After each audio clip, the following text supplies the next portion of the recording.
Hi friends, இன்றைக்கி சூப்பரான கின்னி கோழி கிரேவி வீட்டில் ரெடி பண்ணியிருந்தோம். டேஸ்ட் வைஸ் அருமையாக இருந்துச்சு.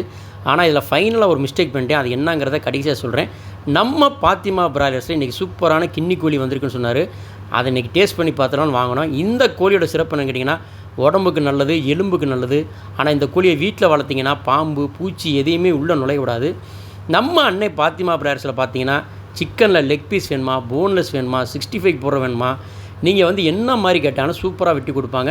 நம்ம கின்னி கோழியை சுடுதண்ணியில் முக்கி அதை முடிய போனால் ரிமூவ் பண்ணிட்டு அப்படியே மஞ்சளை தடவி தீயில் வாட்டினாங்க ஃப்ரெண்ட்ஸ். தீயில் வாட்டும் போதே கமகமன்னு வந்துச்சு.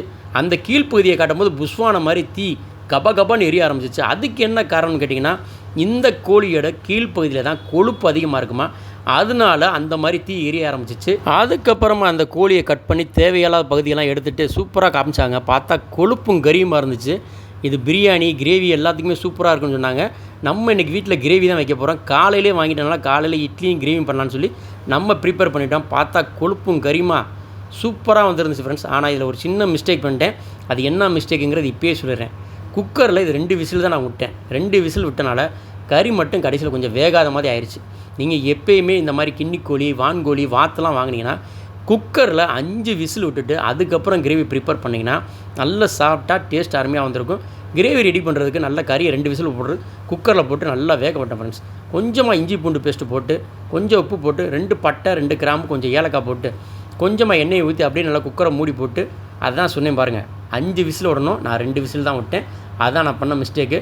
2 விசில் விட்டு அப்படியே குக்கரை திறந்து எடுத்து அப்பயே சூப்பு மாதிரி சூப்பராக வந்துருந்துச்சு. அந்த கோழியோட கொழுப்பு ஃபுல்லாக பார்த்தீங்கன்னா தண்ணியிலையும் எண்ணெயிலையும் கலந்து அப்படியே எண்ணெய் ததும்ப அதே சூப்பு மாதிரி அருமையாக இருந்துச்சு.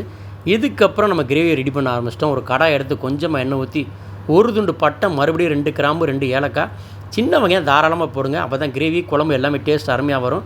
2 பச்சை மிளகா, 1½ ஸ்பூன் இஞ்சி பூண்டு பேஸ்ட்டு, 1 தக்காளி, அப்படியே பரட்டுன்னு பரட்டி அந்த பச்சை வடையெல்லாம் போன பிறகு கறியை மறுபடியும் அது மேலே போட்டு மறுபடியும் ஒரு பரட்டுன்னு பரட்டிட்டு நம்ம வீட்டில் ரெடி பண்ணி வச்சுருந்த மசாலா. இந்த மசாலா என்னென்னு கேட்டிங்கன்னா, காஞ்ச மிளகா, 1 ஸ்பூன் சீரகம், 1 ஸ்பூன் சோம்பு போட்டு அதை ரெடி பண்ணியிருந்தேன். மறுபடியும் தேவையான அளவு உப்பு போட்டு நம்ம கொதிக்க வச்ச தண்ணியவே அது மேலே ஊற்றினா அதே எண்ணெய் மாதிரி வந்து ஃபைனல் டச்சாக நம்ம அரைச்சி வச்ச மிளகுத்தூளை தூவி கொத்தமல்லியை மேலாப்பில் தூவி விட்டு அப்படியே இறக்குனா சூப்பராக கிரேவி வந்துடும். அந்த கிரேவியை நம்ம காலையிலே ரெடி பண்ணி வச்சுருந்தோம். இட்லியோட போட்டு பரட்டுன்னு பரட்டி உருட்டி வாய்க்குள்ளே தள்ளணும். செம்ம டேஸ்ட்டாக இருந்துச்சு. ஆனால் சின்ன மிஸ்டேக்கு, 5 விசில் விடுங்க கின்னி கோழி வாங்கினா, அப்போ தான் கறி நல்லா வேக்காடு கொடுக்கும். மறக்காமல் நம்ம சேனல் லைக் பண்ணுங்கள், சப்ஸ்கிரைப் பண்ணுங்கள், ஷேர் பண்ணுங்கள். தேங்க்யூ, பாய்.